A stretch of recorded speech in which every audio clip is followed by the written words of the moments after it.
Hey folks, welcome to the show. Got a lot of videos planned for today and tomorrow, and you'll see them all sooner if you turn on notifications when you subscribe, which I hope you do. While you're here watching this video for white noise or information or both, please consider liking the video and leaving your thoughts down in the comment section below.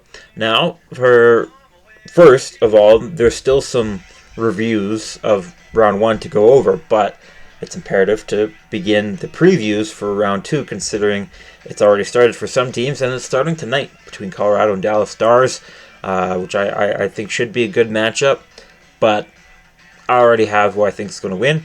In my bracket at the beginning of the year, or not beginning of the year, beginning of the playoffs, I had Dallas, but I have changed my mind considering how round 1 went, and these stats kind of confirm it. Now, as always, these stats are just from round 1. They're not how the teams did over the course of the season, so obviously the stats are going to be a little skewed because Colorado played Winnipeg and Dallas played Vegas. But they still give us some information. Now, Colorado handled Winnipeg a lot better than Dallas handled Vegas, and that's understandable. Vegas is a much better team than Winnipeg is, at least when it comes to the playoffs. But the way Colorado dismantled Winnipeg is very scary for any team that likes to keep the puck out of their net, and any team that can't catch up to them in offense. Colorado had 5.6 goals for per game and had nearly 40 shots on goal at 37.2. They did allow 28.2 shots against, which is kind of low, but they did allow 3 goals per game, which is about average for the course of the regular season, which is not good compared to Dallas's great defensive numbers, but that's because Dallas's series with Vegas was very, very different. It was a very defensive and physical style, whereas Colorado was able to create a very fast-paced environment. So you could say, okay, well, we'll see how Colorado does against slow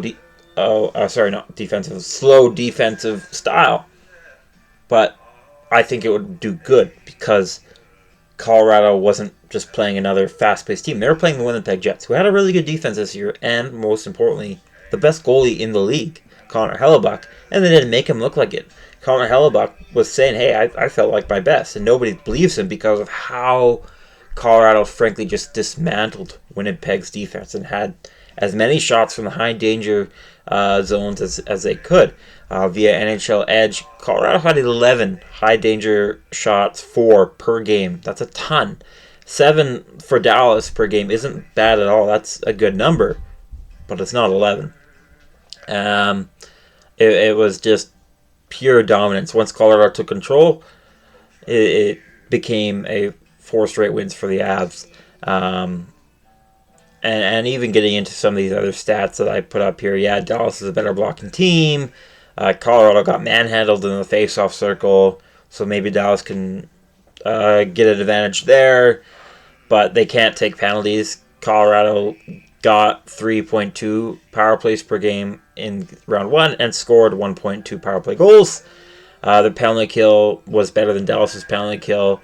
Dallas didn't have much time on the penalty kill, though. They were quite disciplined against the Vegas Golden Knights. Hopefully, for their sakes, they'll do the same against Colorado. Now, of course, you should always be disciplined regardless of the opponent, but Colorado is one of the few teams you must be disciplined against. Granted, Florida wasn't very disciplined against Tampa, and Tampa had the best power play coming into the playoffs, and Florida still won. So there are ways to win for the Dallas Stars. One is to slow down Colorado's offense, which, as good as Colorado's defense isn't realistic. So it's going to come down to Jake Oettinger. Can he be amazing? We've seen him do it before, and he had some really good games against Vegas, but he also had some not-so-good games against Vegas, including Game 1 where he allowed 4 goals on 15 shots. Dallas cannot afford Oettinger to do that once against Colorado.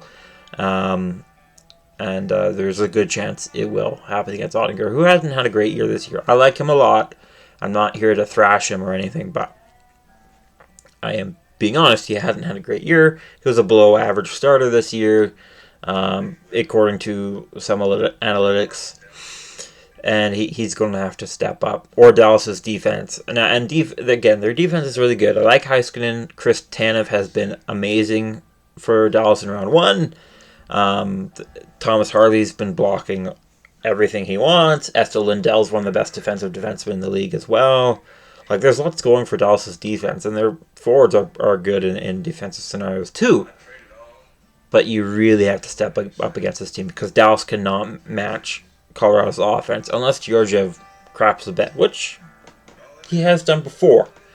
But he got things under control by the time they won the series. So Dallas would have to unlock Georgiev's shakiness in order to win, which will be tough when they're trying to make sure that Nathan McKinnon, Cale Makar, Mikko Rantanen, and Nichushkin, and so many others don't have the puck, which they do a lot.